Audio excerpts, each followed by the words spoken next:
the largest moving man-made object on the planet.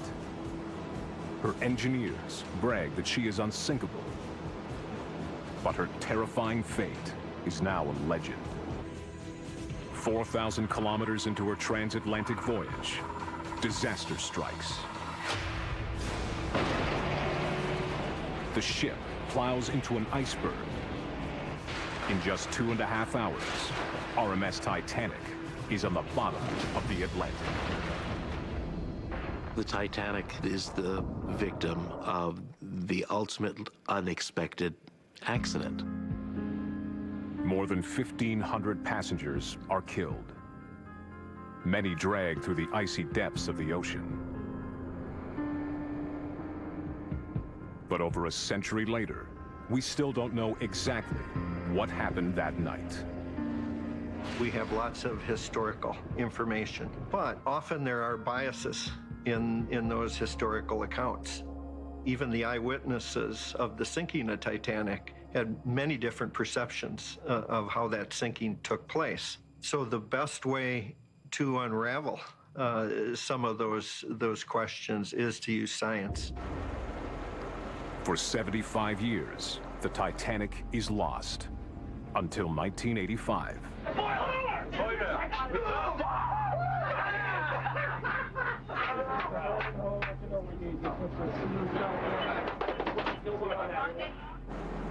At long last, the Titanic is discovered nearly 600 kilometers off the coast of Newfoundland. What remains of the proud ship is cloaked in dark, freezing waters. It's a harsh and dangerous environment. The wreckage is spread across an underwater desert, 12,000 feet, nearly 3,800 meters, straight down. That's nearly 7 CN towers stacked on top of each other.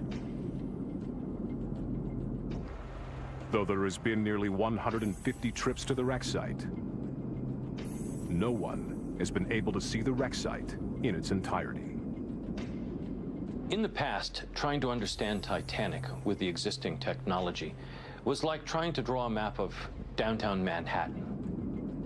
From the height of a 10-story building in a vehicle that has the windows fogged up, it's pitch black, and you're trying to look at it through a flashlight. Challenging, to say the least. There are lingering mysteries on how Titanic sank. How much damage did the iceberg cause? When did the ship break apart? How does she exactly lie in the seabed? Is there a way to peer down into this hostile world and examine the wreckage like a crash scene investigator? The answer is yes.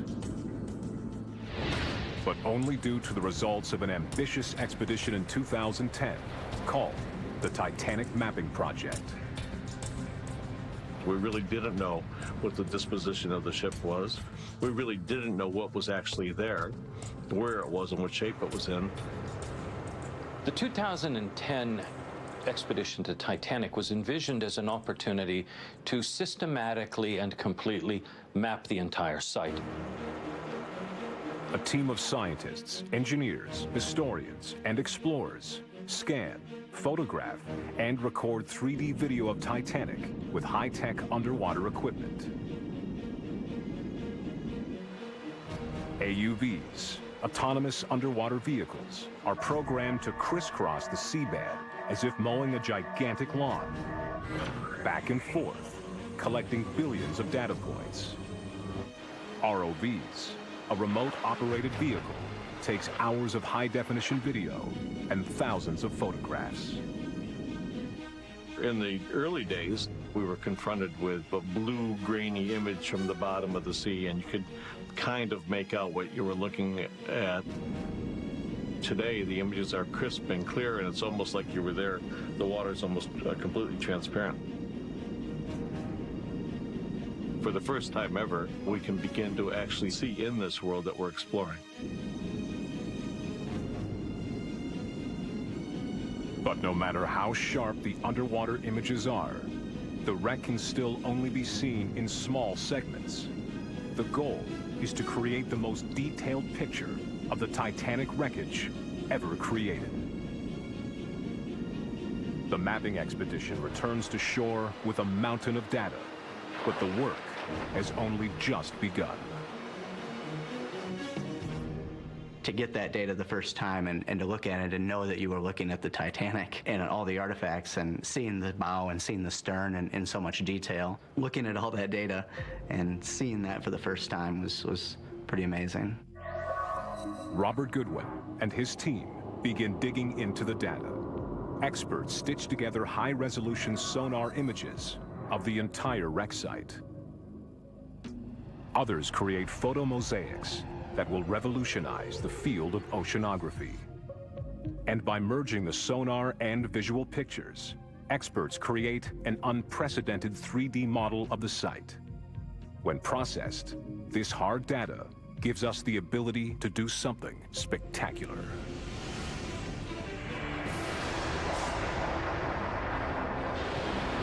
We can now virtually peel back the sea,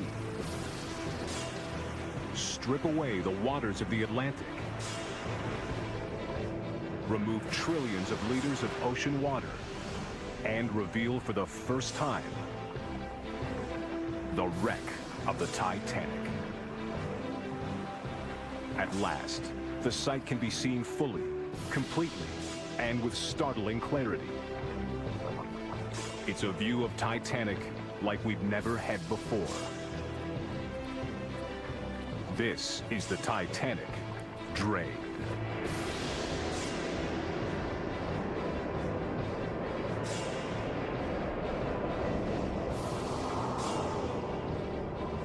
It's almost like the fog has been cleared away. They can now start to see through the water, through the murkiness of the deep sea and the darkness, the perpetual darkness. We've cleared that away. The idea of draining the Titanic presents the site in a whole different light. It's not impenetrable. It's right there in front of us to explore. With the Titanic drained, investigators now have an overview of the entire site and its boundaries. The total area is over 1.5 square kilometers, the size of 185 football fields. Immediately, the biggest sections of the ship leap out. The site of RMS Titanic can be described pretty basically as two large features. The bow section and the stern section, which are about a mile apart, and then numerous debris fields. In all, there are 5 debris fields, each scattered with fragments of the ship and objects that tumbled out as she sank. Titanic experts are now drilling down into the data, trying to solve long-standing mysteries about what happened. They're beginning with the biggest piece of all, the bow. For years, scientists have been trying to understand exactly how this 500-foot, 152-meter section of the ship traveled to the bottom and impacted the ocean floor. Our 3D model shows the bow standing tall and proud. It's been ripped apart from the rest of the ship, but its structure is still largely intact.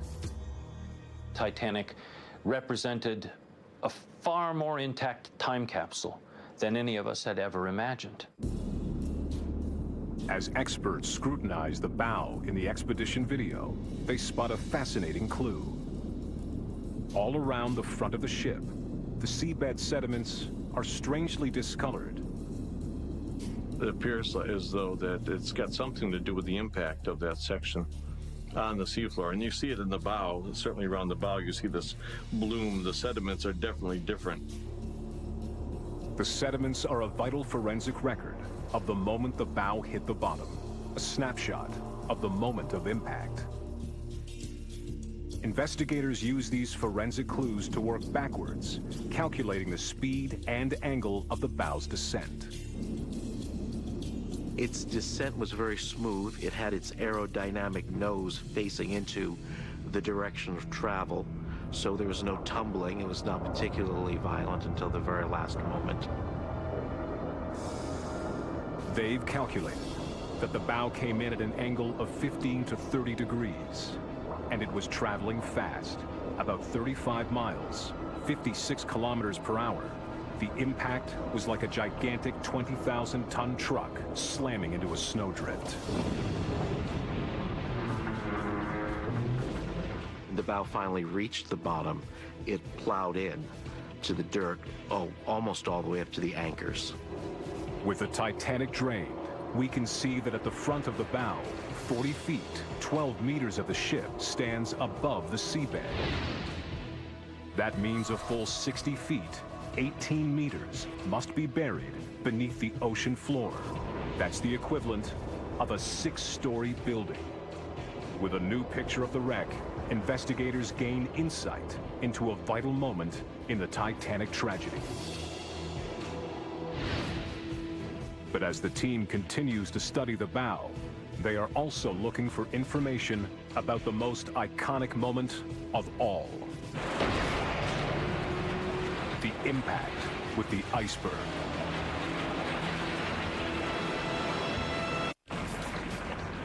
We've drained the Titanic. For the first time, we can see the wreck in its entirety, in unprecedented detail.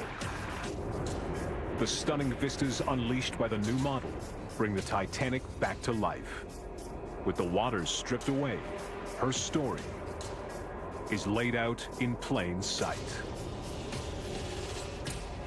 People think science is above emotion. You know, when you're looking at the boat deck where you know so many people said goodbye to one another, lovers and family members said goodbye, these are important points on that ship. Like the mast of the Crow's Nest, where lookout Frederick Fleet first spotted the oncoming iceberg. The bridge, where Captain Smith shouted his final orders. These portholes, where Titanic crew and passengers witnessed the disaster worsen. And the decks, where loved ones said last goodbyes. With the ocean waters removed, the ship's bow gleams in the bright daylight for the first time in over 100 years. Despite the violence of the sinking and all that time on the bottom, what's inside that bow in particular is still a ghostly sense of the ship that was. With Titanic drained, it's crystal clear. The ship is frozen in time. And now, investigators can examine the most iconic mystery of all: the iceberg impact.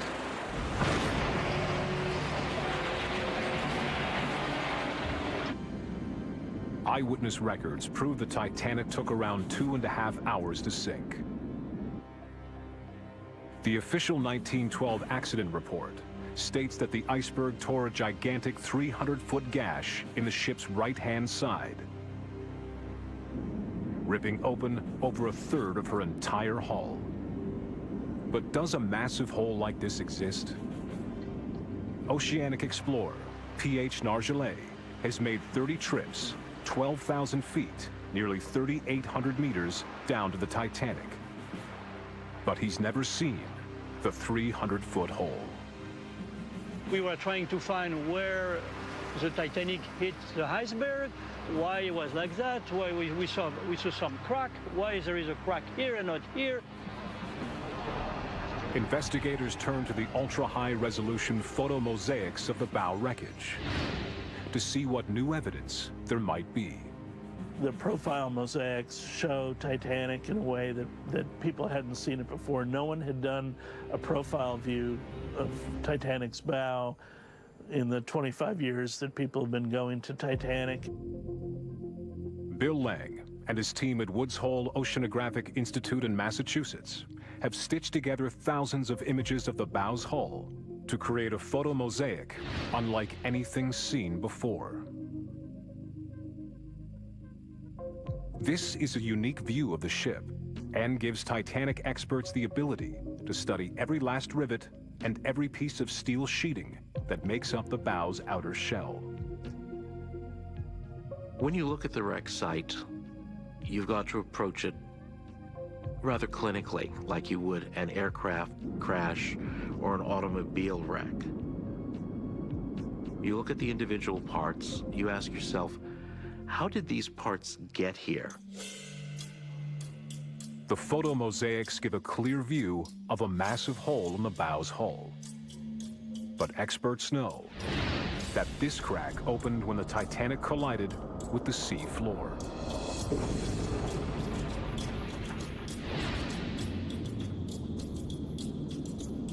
Even with these pin-sharp images, they find no sign of anything approaching a 300-foot tear. When they scan the bow closer, they find another clue. Right above the sediment line, there's a row of plates in the bow where it seems like you can just see empty rivet holes. This is the evidence they've been searching for years to find. But surprisingly, it's not what they expected.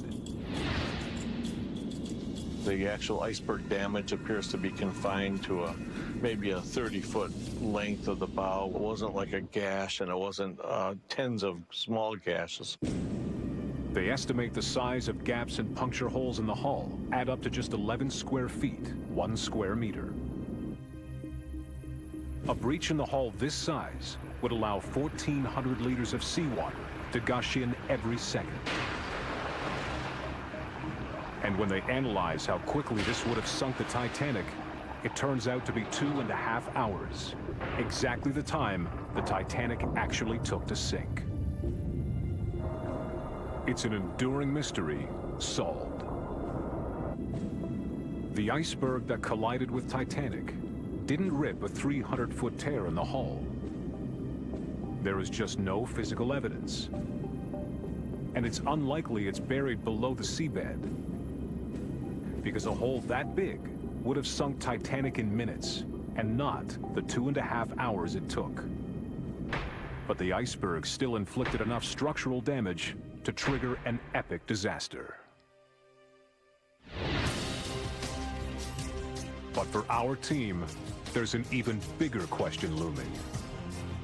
During the sinking, there was a great cleavage right through the number 3 funnel. And the bow separated from the stern and began its descent. How, when, and why did the ship tear in two, separating bow from stern? The answer is here, in broad daylight, on the drained sea floor in the exposed wreck of Titanic. We're peeling back the Atlantic Ocean, draining its waters to view the wreckage of Titanic. This is what the ship looks like today, without 2.5 miles, 4 kilometers of pitch-black ocean blocking out the sun. Less than a kilometer beyond the massive bow section, at the far end of the debris fields, lies the dismembered stern, the back end of the ship. It's the second largest fragment, 392 feet, 120 meters long. But it's immediately obvious that it's in very different condition than the bow. The stern is a mess. It looks like it's been ripped up like confetti.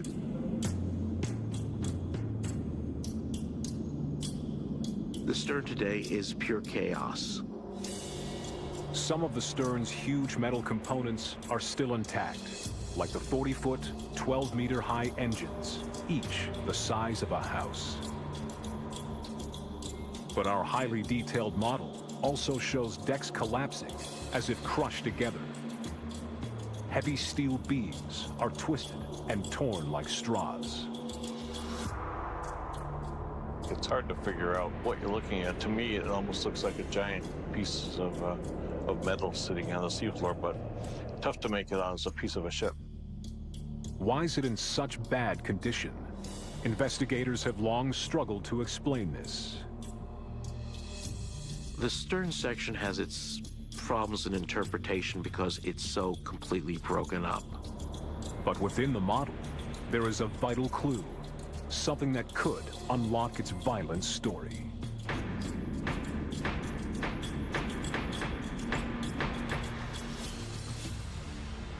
On the acoustic map, you can see that the stern was turning counterclock. It's a massive mark carved into the seabed where the stern crashed. Scientists can read the tracks and interpret how the stern impacted the sea floor. You can see very well when the stern hit the bottom, the stern was still turning. You can see the bottom of the ship on port side, showing that the stern was turning in the same time. The marks also let investigators work out the speed of impact. It's estimated that the stern sinks at 50 miles, 80 kilometers per hour, faster than the bow section. Massive drag forces pull on the structure of the stern as it spins through its descent, while the bow is hydrodynamic in shape, cutting cleanly through the water. The stern section spirals chaotically. The damage it suffers during its fall is absolutely catastrophic. If you have a plane that's damaged in flight, the air will get under the skin of the plane and rip pieces off. The same thing was happening to Titanic's rapidly disintegrating stern. At first, large chunks came off, and then once the structure resisted, small pieces like confetti started to fly away. Investigators think high-pressure water may have plowed into the ship's internal structure, slamming through the ship's interior walls. Once the hull is separated from the frames, water will blast through. It'll form a ram. All those interior walls were wooden, and they didn't stand a chance. Once the water started coming through at full force, they were pulverized. To the team, this helps explain why the stern appears so completely destroyed, while the bow section remains intact. With new evidence, another mystery is solved. The investigation has now shown how the two main sections of the ship reached the ocean floor, how they made impact, and why they look so completely different. But there's still one question to tackle. How and when did Titanic break apart? Around the bow and the stern, massive debris fields extend out into the seabed. For investigators, it's a view they've never seen before. Every new artifact they find is a potential new clue to understanding how and why Titanic broke apart. For years, the dominant theory has been that Titanic broke in two at the surface. As the sinking bow angled down, lifting the stern high in the air, its own unsupported weight became too much. The ship's midsection is crushed under the pressure, and the bow and the stern tear apart. With the ocean now drained away, new clues are emerging that could undermine that theory. By looking at the way debris spilled from the ship, the team hopes to get an exact picture of how and where it tore apart. But getting the answer requires a massive effort. The team scans dozens of hours of video taken by robotic cameras to ID and tag the position of as many objects as possible. They build a massive digital database of artifacts from the ocean floor. It includes the position of the more than 5,000 items previous expeditions have recovered from the wreck. Artifacts that tell the story of the Titanic. Like ornate statues from the ship's grand stairway. Chandeliers that once hung in the first-class smoking room. And the finest dishes from Titanic's dining rooms. There's even one of the ship's bronze bells. And pieces of nautical equipment from the captain's bridge. These are precious objects from the legendary ship. But for forensic archaeologists, they are also critical data points that, item by item, reshape the model they are building. A model that could help rewrite the story of how the ship came apart. The patterns that are emerging from this remapping of the site don't fit any of the traditional models that were there before. This work will take years to complete. There's coffee cups, dinner plates, bits of chandeliers, deck benches. It's full of objects from the ship, but also personal objects as well. Every data point on the map is a story in itself. A touchstone that reveals a detail of life on Titanic's ill-fated voyage. These were all real people who had lives, who had people who loved them, families who were impacted by what happened on that night. Delicate jewelry, perfume bottles. To whom did they belong? It's just a very beautiful, very emotional moment just to see everything lying there on the ground. It's a visual story of that tragedy. After years of research, Chief Conservator Alex Klingelhofer is able to tie artifacts to specific individuals. This is a pocket watch, an open face styled watch. This one still has its hands. It probably stopped when it was immersed in the water. The watch came from this spot on the debris field, 120 meters east of the stern. It belonged to Thomas William Solomon Brown. He was a hotelier from South Africa, and he was headed with his family to make a new start in the western part of the United States. He did not survive. However, his wife and his daughter Edith did.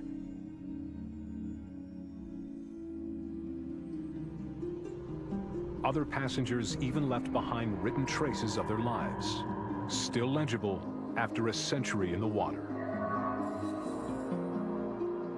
A notebook was found near the stern in debris field number 2. It belonged to third-class passenger Edgardo Samuel Andrew.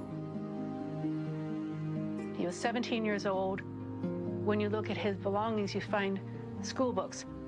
You can still see the writing in here, even though it's quite stained. He used a pencil, and the pencil has remained legible. Here, on this page, he's writing his name, I guess practicing writing his name in the correct way.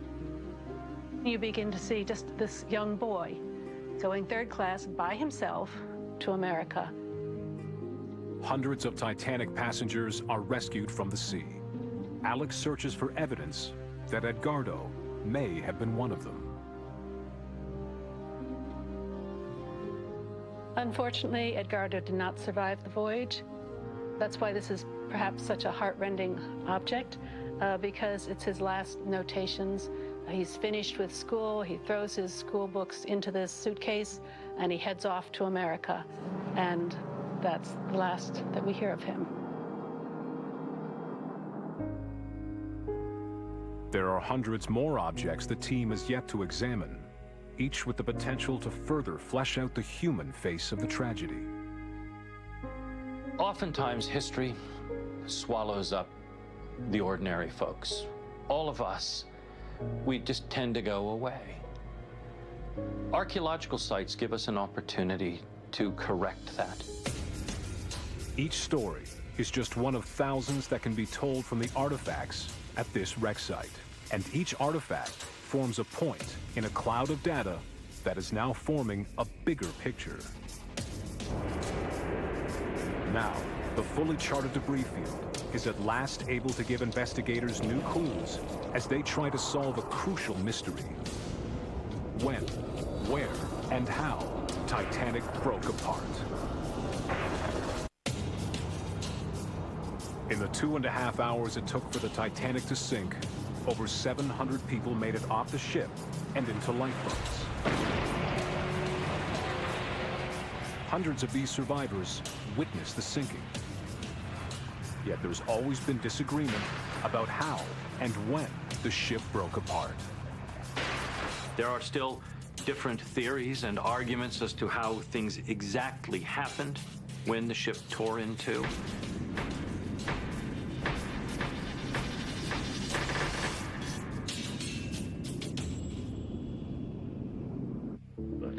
Now, some investigators think the new data can prove once and for all what really happened. In recent years, one theory has emerged that the break occurred while the Titanic was still on the surface. We know from eyewitnesses that the stern tilted up out of the water as she sank. It is believed that this created immense stress, tearing the ship completely in two. But Bill Lang now thinks otherwise. According to him, the new data paints a rather different picture. The clues are on the drained ocean floor. To Bill's trained eye, the patterns in the debris field are not random. They are like blood spatter at a crime scene. They tell a story. Now, flooded in daylight for the first time, with every last corner of the debris field scanned and analyzed, he can begin to retrace how Titanic possibly sank. It's going to tell us a lot more about what happened to the ship after it left the surface, made this 2.5-mile descent to the seafloor, and hopefully tell us more about what happened to Titanic during its breakup. For Bill, there's one key piece of evidence, visible for the first time here in the images of the exposed ocean floor. The overall size of the debris field. The new survey definitively maps the site, and for the first time, investigators can now see its precise dimensions. And they're not quite the dimensions they expected.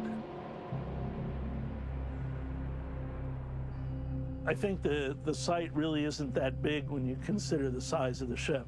I mean, you've got a almost 1,000-foot-long ship that's in 2 square miles. If the ship had fully separated on the surface, Bill Lang thinks there'd be a much larger scatter area. Considering that it fell a few miles through the water column, I think that the scattering of artifacts is rather small. The lower in the water the main separation occurs, the less distance debris has to spread out as it falls, and the more compact the pattern on the ocean floor. It's a straightforward argument, and for Bill, it's evidence the ship ripped apart much deeper in the water than previously thought. That's the only way he can explain the small scatter pattern. One of the most important things I think that's come out of this is that the ship may not have broken up as fast and as shallow as what was originally thought. And when the theories checked against eyewitness accounts, there's more evidence. The survivors best positioned to see any breakup are 3 men on the aft boat deck.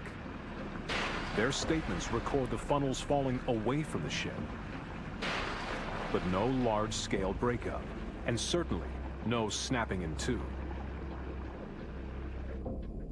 Bill and his colleagues have much more work to do before they arrive at final proof. But in their view, there's no other way to explain the small seafloor scatter pattern.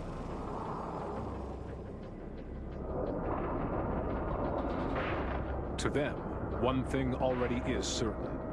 The Titanic did not break in two on the surface, but further down in the water column.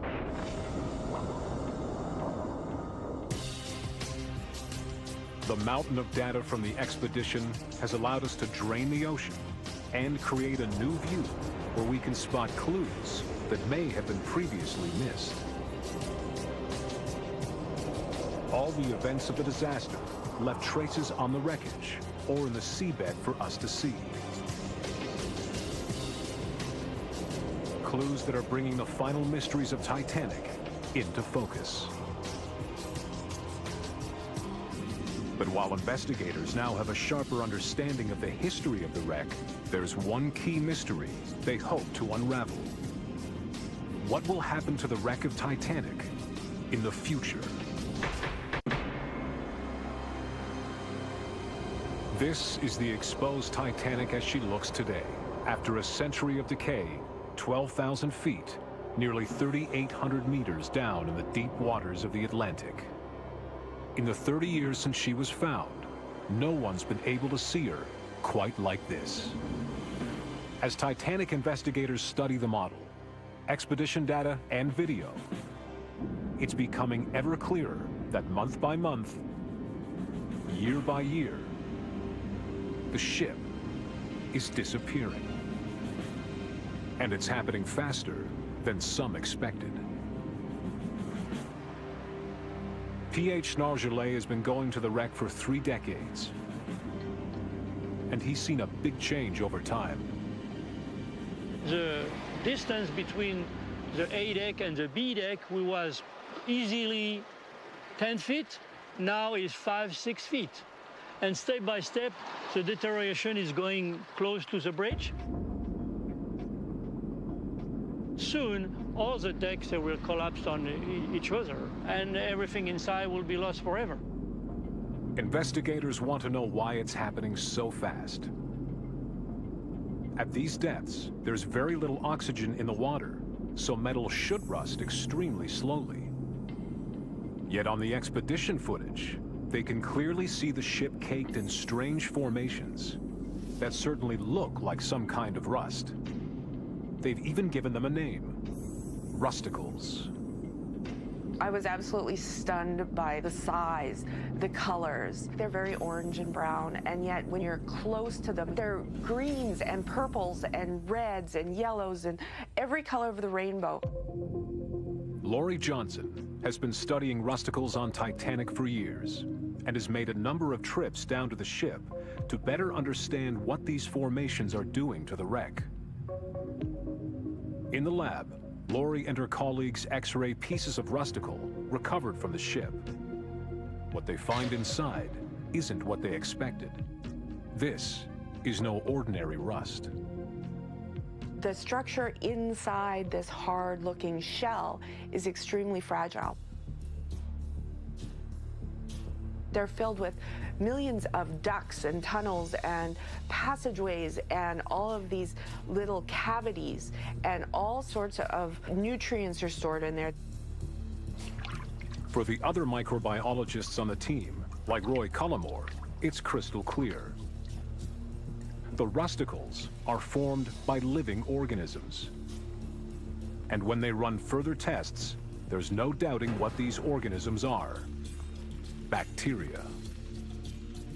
We found 5 different communities of bacteria living inside a rusticle, and then you've got another community living on the outside. Makes them a very complex little beast. They figure out that some of these little beasts are anaerobic bacteria, life forms that don't need oxygen to survive. Instead, for their energy supply, they extract iron and minerals from the wreck. Like a swarm of microscopic piranhas, billions upon billions of them are feeding on the wreck. They are literally eating the Titanic. The impact of the rusticles on this extremely large ship is overwhelming. But the key question by studying these tiny creatures is, what does the future hold for the Titanic? What is the time frame for its final destruction? If we went back in 500 years, Titanic would look fairly similar to what the bow section looks right now as far as the hull would be. It would still be a very U-shaped, very formal looking docked ship. However, I would expect the deterioration to move from the back to the front so that a lot of the promenade and deck would have fallen onto itself. But what will we see 1,000 years from now? I would not be able to tell sort of the size of the magnificent ship that she is today. I would expect that all of the decking would be gone and the bow would be filled with what would look like sort of piles of rust. If this is the fate of the bow in 1,000 years, what can we expect from the broken up stern? If you revisited the stern section, you would see that the deterioration had greatly increased simply because the damage that section had sustained during the sinking. The bacteria would have taken girders and basically had encrusted them in rusticles and deteriorated to the point of being a pile of iron ore at the bottom of the seafloor. There is no doubt as to the fate of the great ship over the next 100, and if not 1,000 years. It will erode and disappear into the seabed. And at the heart of its destruction is a small microscopic organism feeding on the once mighty unsinkable ship. But long before this happens, the Titanic's custodians have to make some tough decisions. What do we do? Do we stand by and allow the bow section to collapse upon itself? Or in the future, do we actually design some projects for recovery of certain types of artifacts from the bow section? But any suggestion of bringing up more artifacts is controversial. For some descendants of those who lost their lives, this is a gravesite and should be left alone. Initially, Dave Gallo agreed, but since the objects have been put on display, he's less sure. We went to see the Titanic exhibit and realized then what a powerful storytelling method it was to have some of those artifacts with you so that you could show someone. For me, the artifacts are the historical memory of the ship. We can leave everything on the bottom of the ocean forever and it will be lost. However badly the Titanic deteriorates, one thing's for certain. Thanks to the new science, the ship now will never be lost. The edge of the site's been defined for the first time, so its archaeology can be protected. Every millimeter of the wreck inside the perimeter has been scanned and analyzed. Every known artifact logged, mapped, and captured in this digital world that will never erode. Frozen in time, we can see and study the wreck like never before. In broad daylight, explorers now and in the future can continue their investigation. Here, on the drained ocean floor, where the Titanic rests.